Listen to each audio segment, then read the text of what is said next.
everybody. This is Dr. Cynthia Toolin-Wilson, and I'm here with Kevin Gray today, and on my show, Author to Author. How are you today, Kevin? I'm doing well. Thank you for having me. You're welcome. Would you like to open us with prayer? Certainly. I thought I would lead us in the Serenity Prayer, which actually I'll connect to to my book. So let us pray. In the name of the Father, and the Son, and the Holy Spirit. Lord, grant us the serenity to accept the things we cannot change, courage to change the things we can, and the wisdom to know the difference. Amen. In the Father, and the Holy Spirit. Amen.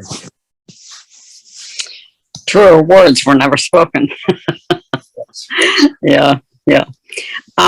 So tell us how, what it is exactly that led you to write this book. Sure. So I am a philosopher of education, and I actually did my dissertation on Kierkegaard, and an existentialist. He's concerned with things like despair and boredom and meaning and purpose. And for me, boredom just brings up so many interesting questions. Questions really about meaning and purpose and human flourishing. When I share with colleagues and friends, I'm writing a book on boredom, the response that I inevitably hear is, wow, that sounds really interesting. Which is really kind of amusing to me, because boredom is, defined as a state of disinterest. Yeah. And yet I think it's a topic of great interest. And certainly in the last 20 years, there's been a lot of interest in the research in this topic. And I think it really pertains to questions about human flourishing. And even become more advanced in so many ways. Questions about human flourishing still perplex and baffle us. And we look for answers, drawing on our Catholic tradition, we look for answers that go way back to these questions, as well as from more contemporary sources. And so my interest in this project is really an interest in what does it mean to flourish as a human being. Approaching this from the vantage point of education, I have gotten to teach a lot of students, and as a high school teacher and as a college teacher, I would describe boredom as kind of the elephant in the room that you're trying to, chase out and avoid. And so one of the ways that we respond to boredom, and I think culturally we're conditioned to do this, is to avoid it, to find any way we can to steer clear of it. And so kind of the symbol of that would be the iPhone, the smartphone that gives us access to everything all the time. And so I find that to be a real problematic way to contend with boredom, but it's one that we do instinctively, intuitively. We were conditioned to avoid boredom. An example of this in education, I remember when I was taking my son to kindergarten, his first day at a school. It was actually a Catholic school, and we went in the room, and there were stations set up with chairs, about four or five students to a station, and at each desk there was an iPad ready for them. The very first day of school. And frankly, as an educator who thinks about boredom and boredom avoidance, I was kind of distraught by that right out of the gate, the teacher was going to give them a device to kind of, I think that they describe this phenomena as edutainment. If we can just keep them stimulated and engaged and amused, we can outrun boredom altogether.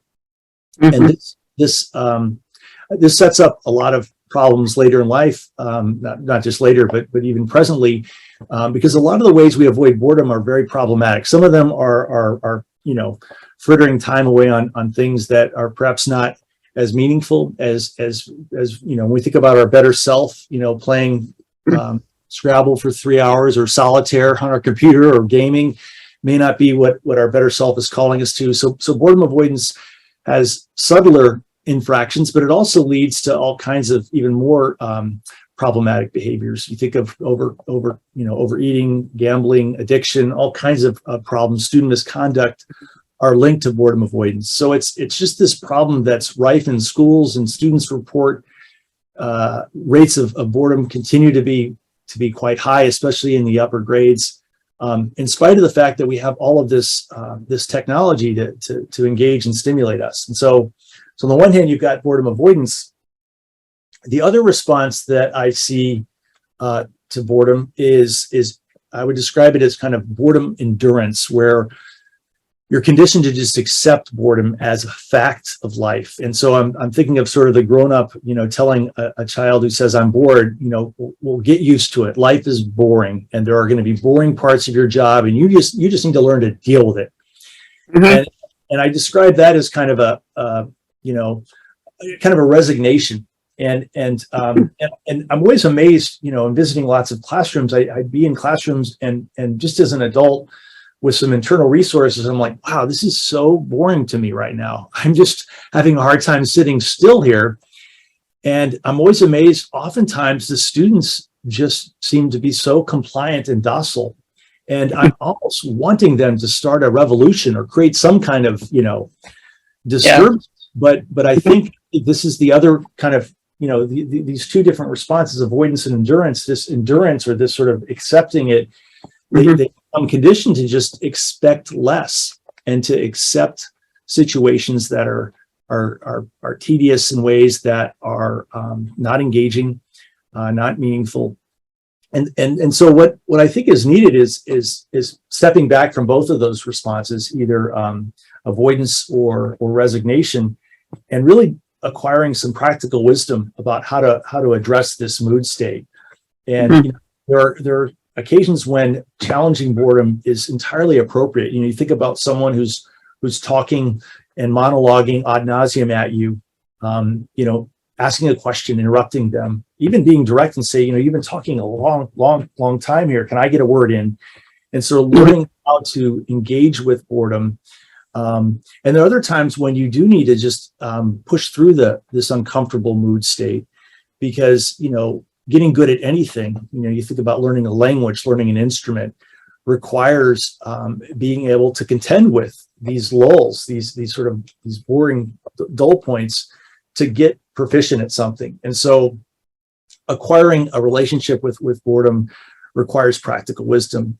Boredom is it's difficult to define, but it is a mood state. And you think about a mood like anger, and we lose our temper, for example, or we indulge in pursuing a pleasure, and we drink too much, and we kind of get evidence, or we get indicators right away that, wow, I need to figure out how to relate to this or respond to this mood in a more constructive way. And boredom is tricky because boredom can fly under the radar. We can be avoiding boredom and really never learning how to respond in a way that's wise. And so that's where I'm talking about practical wisdom. And part of this is recognizing the distinction that Martin Heidegger draws between situational and existential boredom. Situational boredom, you think about being in a class that's boring, or waiting in a line at the post office, and the situation is it's going to pass. You want it to pass, and eventually it will. Existential boredom, though, is a more profound boredom, and that's where you are trying to find something that will engage and interest you and hopefully bring meaning to your life, and you're really coming up short. And so this is a much more troubling kind of boredom. Leo Tolstoy describes it as a desire for desires. With situational boredom, you desire the situation to end. With existential boredom, you're not even sure what's even worth desiring. And so that's where, really recognizing I could be moving from situation to situation and not realizing that there's a deeper existential boredom that I'm struggling with. So Cynthia, that was a very long answer to your very brief question, but those are the kind of things that animated this book and I write about. And the first part is really about boredom, but then the second part is really about then how do we respond to this troubling mood state? And that's where I turn to questions about leisure and cultivating leisure. So as you were talking, I was thinking how lucky I am, because I can't even remember the last time I was bored. But that's because I always have something to do, I think, or I'm thinking about something or writing something or making something. But I'm wondering, as you were talking about it, and this may not be something that's of interest to you, but is there like some kind of chemical imbalance that leads some people to have like really bad boredom symptoms, and the majority of us just on occasion might get bored? There are, there are lots of studies, especially in the field of psychology, that look at this distinction between trait and state boredom. And trait boredom is considering certain people dispositionally are more prone to boredom, which is what I think you're getting at. And state boredom is, depending upon the situation, we can find ourselves being more prone to boredom. And that's work that is still being sorted out. There really is not, this is obviously not a precise science, because boredom, it's a curious mood in that it's both subjective and objective. And by that I mean that, when you say you're bored, you're saying something about your environment, that this environment is unstimulating, uninteresting to me. But it's also saying something subjective. It's uninteresting to you, but it might be very stimulating or engaging to someone else. And so that's where it really can vary from person to person. But this is where we need, later in the book, I talk about we really need mentors and community and friends to check our tendency to say something is boring. When we describe something as boring, I'm imagining our arms folded, and it's kind of a dismissive description of something. This is a boring book, or this is a boring poem, a boring activity. When in fact it could actually be very interesting. And if we talk with someone who is into this, I mentioned the example of chess. I don't find chess particularly interesting.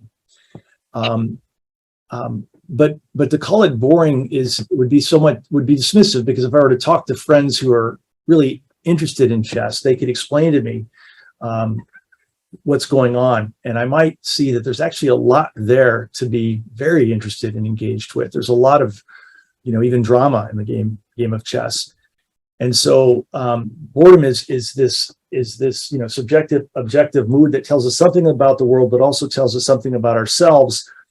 And we really need friends to help guide us, to check our tendency to label something as boring or not boring.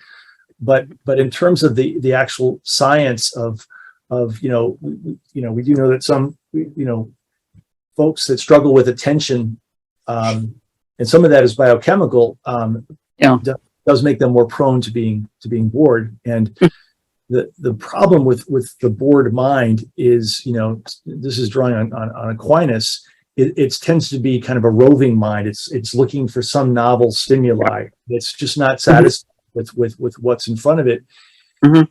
And part of that really does impair then our ability to pay attention and to be present to whatever it is we have to do. I actually just the other day, 2 days ago, got a copy of the book, and I'm going to show it to you.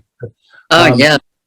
I was able, thankfully, to select the cover, and this is Vermeer's The Milkmaid.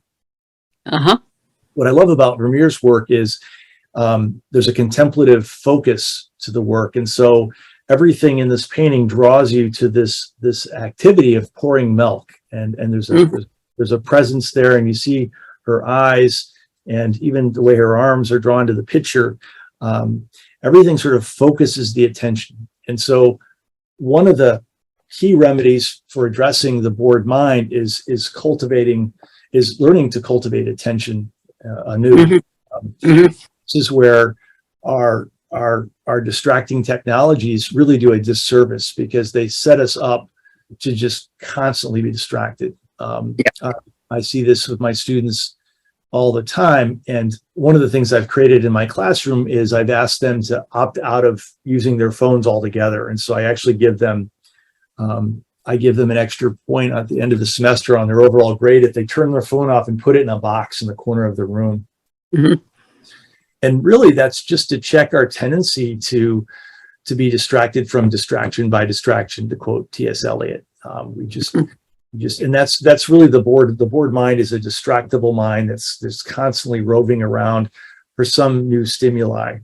And what is needed is, you mentioned not being a person who's bored, and I suspect you've found several things that are meaningful that you attend to and enjoy, and that's what we need to guide ourselves into, as well as our students. So. Mm-hmm. Yeah, I have a large family. I have 30 descendants, and of course I'm old. That's why I have so many. But anyway, so I have 30 descendants, and a home, and I work. So it's like, I'm always on the go, and so I don't ever. I can't say I've never been bored, but I can't remember the last time I was. It seems to be a thing of balance when you're talking about the effect of the phone, and I agree with you. It's like if you start looking at the phone for too long, it's like the images just are constantly changing, and you can get a million opinions, none of which are worth much. It's the misuse of a really good tool. Like I'm on my cell phone talking to you hundreds of miles away, and so it's an issue of making sure that things are used for what they should be. And sure, you can be entertained. I mean, I look at YouTubes on occasion, but I look at YouTubes to learn too. So new computer technology, something like that. But balance is sorely missing in our lives in this country. And I think that may be part of it. It's like we seem to differentiate between fun, which should be all the time, and a little bit of work. And during that time, if you don't have anything to do, you're going to get bored. I just don't know. That's how I look when I look at my kids, my grandkids, and my great grandkids. It's like they have to have something to do all the time. It has to be something that entertains. Yeah, I think the difference that I in writing the book, the difference between avoiding boredom versus cultivating leisure. Mm-hmm. I think there's this state of mind where I'm avoiding boredom, and that tends to be kind of a passive posture, really, where we can be very vulnerable to the larger marketing forces that actually benefit from us being bored. I mean, there are a lot of kitchens that have been torn out because people are bored. I mean, there are landfills full of stuff that could have been used for another 10 years, but we just got bored with it, and so we needed to renovate. And so there's a problem of consumption, of overconsumption, that is connected to this avoidance of boredom, versus a cultivating of leisure, which is really a way of beholding, and it's also a way of enjoying simple things as a remedy or therapeutic response to boredom. In the book, I actually draw on a Catholic philosopher, theologian, Joseph Pieper. Oh, sure. His notion of leisure is really drawing on this idea of the Sabbath and Sabbath rest. Mm-hmm. And our week is full of activity, and what the Sabbath is at its best is learning how not to be. It's not marked by activity so much as it's marked by receptivity. Learning how to have a receptive posture. Pieper makes this distinction, drawing on Aquinas, this distinction between two ways or two minds, the what he calls the ratio mind, which is busy and active and sizes things up and questions and interrogates and is kind of striving, versus the intellectus mind, which is a capacity for beholding, for enjoying, for receiving. And it's this intellectus capacity that we can lose, and we're constantly working hard and striving, and then we need a rest. And so rather than cultivating intellectus beholding, what we're prompted to do, and this is where I get into this idea of by leisure, I'm certainly not talking about vacation, amusement, distraction, right? Which can be more like we've had a long day and we just want to kind of veg out, and I I completely get that, but there's this philosopher, Albert Borgman, he talks about instead of activities that are about vegging out and escaping, he's looking at how what he describes as focal practices can restore the soul in ways that are more neutral. And so he actually uses the example of cooking or going for a walk, chopping firewood. These tend to be more embodied things that, you're using your hands and you're moving versus screen time. And it's a form of leisure that opens us up to being receptive, this intellectus versus the striving. And it takes work to do it, but once we do it, it restores us in a much more profound way. And so and that's where, people who have a habit of going for walks understand that people who go for hikes. And so part of the response to the bored mind is cultivating noble forms of leisure. That's the balance that really the Catholic tradition talks about. And actually, Pope Francis in one of his first encyclicals, Laudate Si, let us praise, which is, on the one hand, it in the media, it was all about the environment, and it certainly is about being a great steward, a thoughtful steward of the environment. Actually, he has a lot to say about leisure, and he talks about a person of leisure is really a person who can enjoy each moment and is not on the lookout for new things, but really appreciates simple things, friends and nature. It's that more leisurely receptive way of being that is the balance that is hard to get to, but that's the kind of balance that we're striving for. I agree with you. These tools, our phones are Zooming right now. They're incredible tools, but they also can draw us into a boredom avoidance. Walker Percy described modern life as a boredom avoidance scheme, and it can really draw us into that sort of frittering on the surface rather than the kind of attending that Pieper and Francis talk about. So. Oh, it's interesting, but things are misused all the time. So I guess we shouldn't be surprised that the phone, our new phones, which are such an incredible advance in technology, are being used. Yeah. But I guess that's really the way it goes with all technology, isn't it? There's always some abuse of it. There is. I think this is a friend of mine described this as fruit flies in an experiment. I mean, it seems like these new technologies are coming and they're so disruptive to the way we live and view the world that it's hard to even get our bearings. And so, in this book, I didn't want it to be a screed against technology. Really, what I was trying to do was illuminate the problem of boredom avoidance and to cast a vision of as a real part of human flourishing. And so the key then is how do we rein the technology in so that we're not having our attention so fragmented. There's this loss of what is called deep literacy, this being able to read a text in a way that lets the text speak to us. I had a professor in college who one time said to my class, we were sophomores at the time, sophomores are wise fools, and we were complaining about, I think it was a Shakespeare play, and he said, you don't judge the text judges you and finds you severely lacking.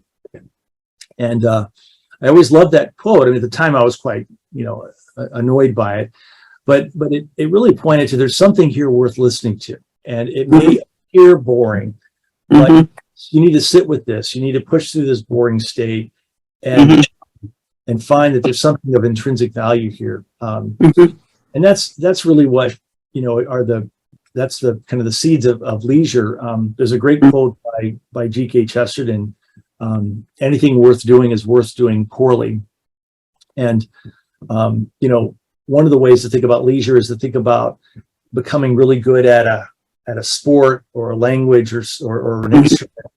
And leisure, again, leisure is about cultivating a receptivity and enjoying what you're doing. And so often when we're trying to perfect something, we no longer enjoy it. I see this with kids, especially in sports. The demands are so great that they lose sight of the actual, enjoyment of what it is they're doing. And to be a person of leisure is to be mindful and receptive to that.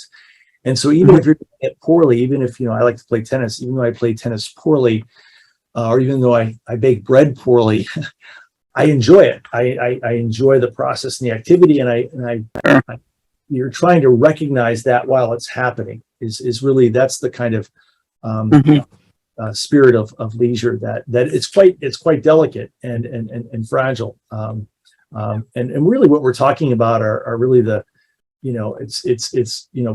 Paul says to pray unceasingly, and to be a person of leisure is to be, in a sense, a person of prayer in all that you're doing.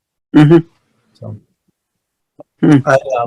I used to live near the Amish when I lived in Goshen, Indiana.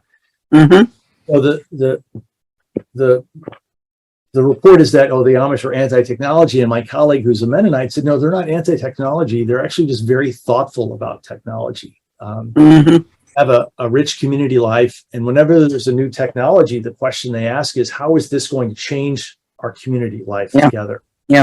So you'll see Amish, driving cars or being driven in cars or even using phones, but they're always guided by the question of how is this going to disrupt our community? And if it does, then we need to really think carefully about how we're going to use this technology. And that's the kind of thoughtfulness that, unfortunately, we don't see that in so much of our schools. Google's a very powerful corporation, and schools have tended to buy in. This is going back to the 30s. They tend to buy into all the technology that's out there as implicit good and advancing our culture and our civilization. And we need to be more thoughtful about that. This was always, amusing to me when I would go to, there was a nearby Walmart. And I remember being there with my 3, 5, and 2-year-old at the time.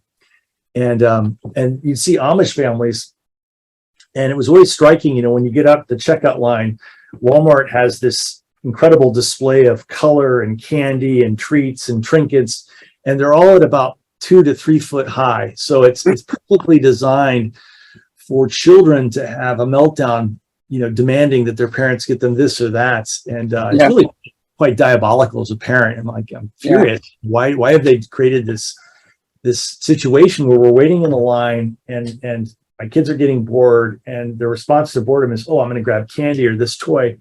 And it was striking to see the Amish children on the line next to me, and they were just quietly standing there, and they're, and really there's just 2 different cultures there and 2 different ways of responding to kind of the bored self that needs something to satiate, and always kind of marveled at that and envy.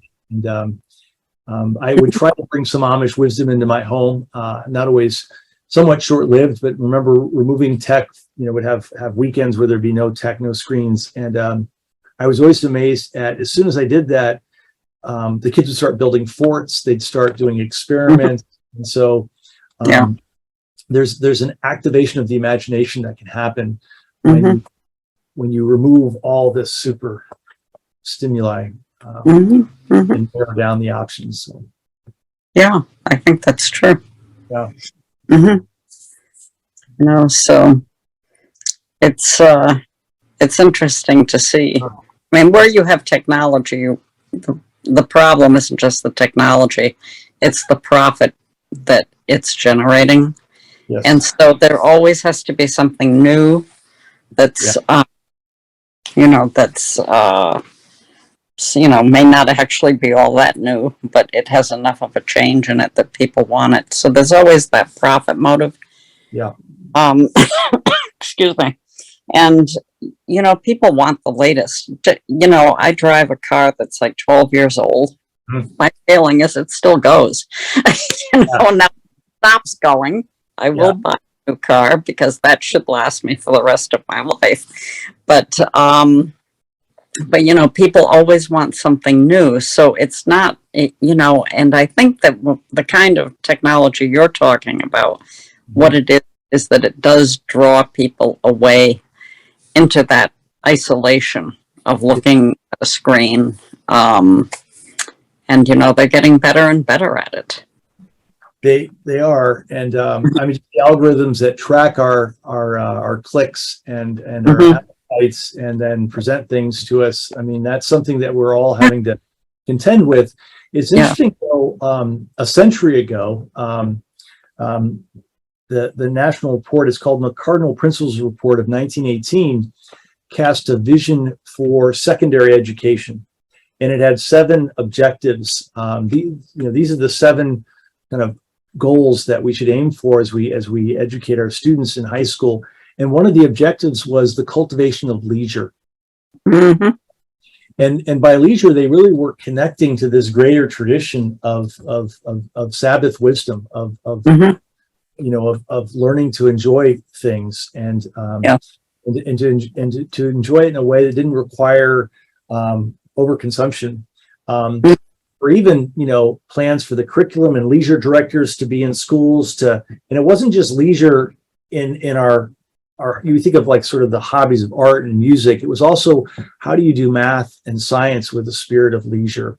100 years later, in our national vision for education, that kind of vision is completely absent. We're based on really competing in a global race. And so, it's not surprising to me that that's disappeared, because really when you're talking about cultivating leisure, you're really talking about being a thoughtful consumer, how you engage with the world. And I don't know that our larger market wants us to be thoughtful consumers. They want us to be that was a bit of an understatement, wasn't it?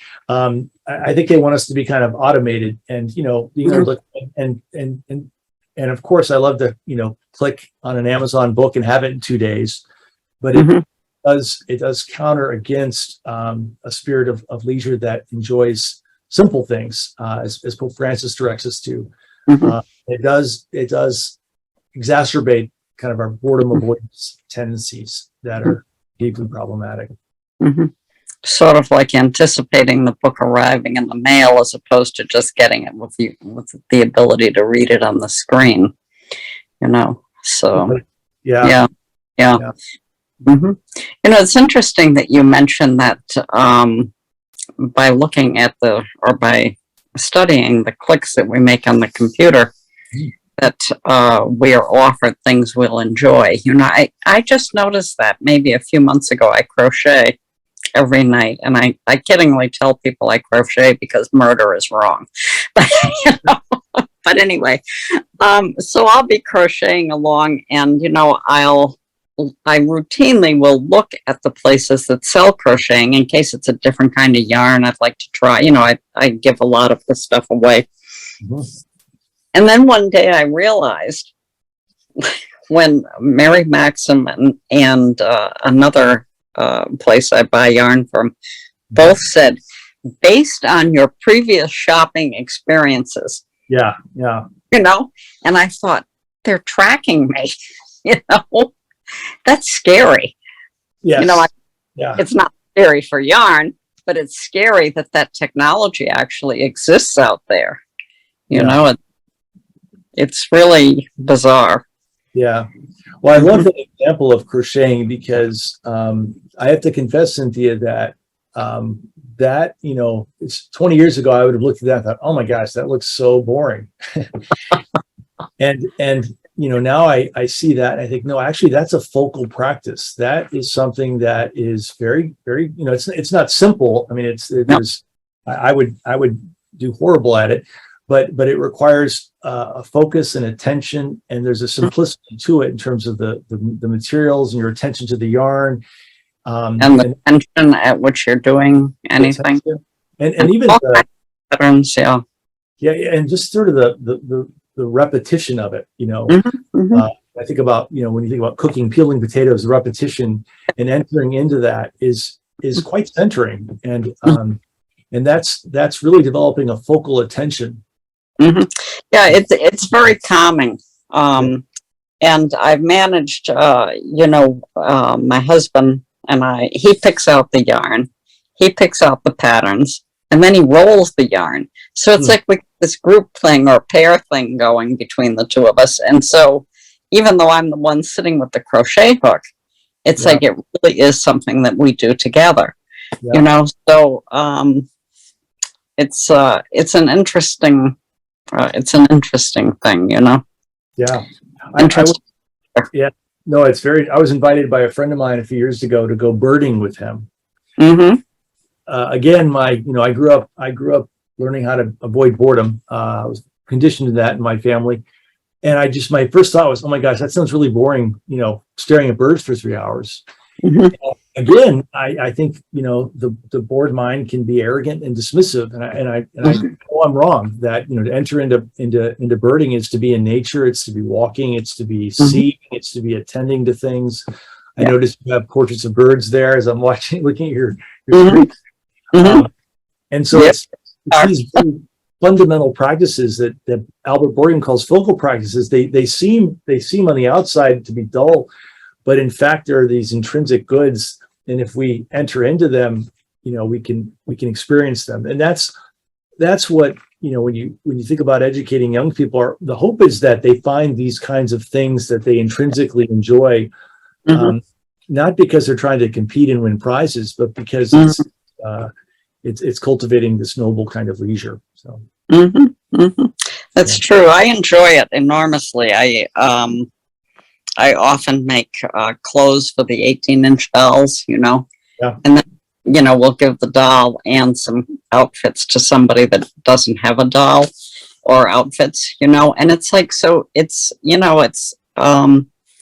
it's just bizarre how something as simple as holding a piece of yarn between your fingers can result in happiness and peace for one person, a group activity, and something that a child can enjoy. Yeah.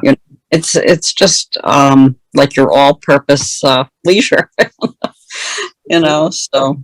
It is. And I think what it has going for it too is, and I talk about this at the very end of the book, is I think the best forms of leisure are Kierkegaard talks about, there's a spirit of love in the process, and being receptive to the love that's there, and it becomes a sacrament, a form of love, a small sacrament, in giving a gift. Cooking a meal is a form of loving our family. Is a form of sacraments.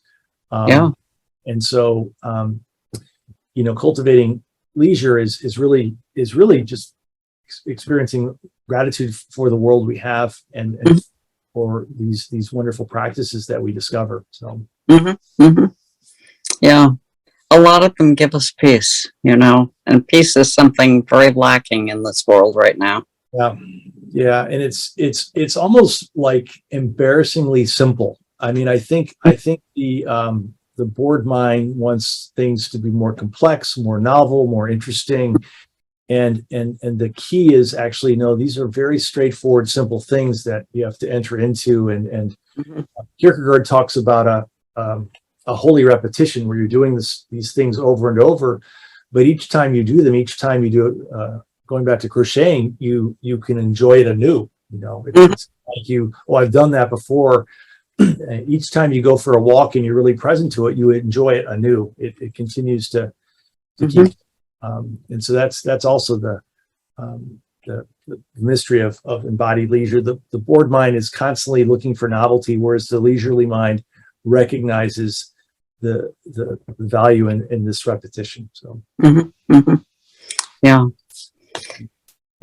So that's it's interesting when you think of it. Now, thinking about this in terms of education, I did come across this wonderful article by an art historian. Her name is Joanna Ziegler. She passed away untimely death due to cancer. And she used to teach art classes and really wanted to teach her students about all these great traditions of art, introduce them to all these different artists. And she just found that what she really needed to do was to guide them to behold carefully a painting. Mm-hmm. And what she actually required them to do, they would visit a local museum. I think this was in Connecticut, and they had to pick a painting. They had three choices. One was like from the 15th century, I think it was the 19th century, a Monet, and then a contemporary one. And they could pick one of those three. And every week for an hour, they had to go and sit and look at the painting in person. They couldn't look at it on the phone or on a screen. And each week they had to write a 5-page paper, and it had to begin with "Now I see," and they would describe in detail. Mm-hmm. And, she reports back that initially the students were, several were quite perturbed by this assignment. Like, how dare you require me to go someplace to see? But over time, there were students that really came to appreciate the painting, and they really came to own it. Like, this was my painting. They knew every line, every texture. Mm-hmm. Process, what was happening was they were becoming beholders. They were becoming people of leisure who can, oftentimes you go into an art museum, people are good at identifying the art, but what she was really about was, are we actually seeing the art? Are we taking the time to see the art? And so in terms of education, I always found that to be a very daring and impressive example of cultivating, this kind of deep leisure in seeing and beholding. So, Yeah, that's interesting. yeah. Oh, now I'm going to have to go do that. I'm going to have to go sit in a museum and do that, because I never thought of it before. That sounds like something that would really be eye-opening. Yeah, of course, pedagogically, when I think about students, I think we have to be careful not to, push too far. But even saying just take 10 minutes, put your phone off, and just observe and behold. And to kind of, it's really building up kind of sort of these muscles that have atrophied In this culture. Yeah, I think that's true. Yeah, that's true. Yeah. Mm-hmm. Well, I'm going to try for an hour for myself. Just sit there and look. It's, to be receptive to something is really, maybe that's a skill we need to develop more. Yeah, and I think we can come at it through all these different kinds of activities: crocheting, going for a walk. I mentioned birding, going to painting. Each of these ways that demand sort of full-bodied engagement and holding is, and it really does push against the bored mind, which is really characterized by an inability to attend carefully. Bored, we just can't really sit with what it is that's there, and so we then miss possibilities that might be there. The one connection I didn't mention earlier was in the early church, spiritual writers, and I'm thinking of Evagrius especially.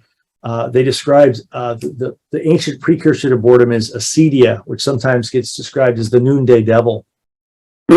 We're bored. We're vulnerable to all kinds of temptation, and so in the book, I'm connecting to this classical wisdom as well as contemporary understanding, because I really think the problem of boredom, while it's been exacerbated by modern conditions, it's a problem that has been with us a long time.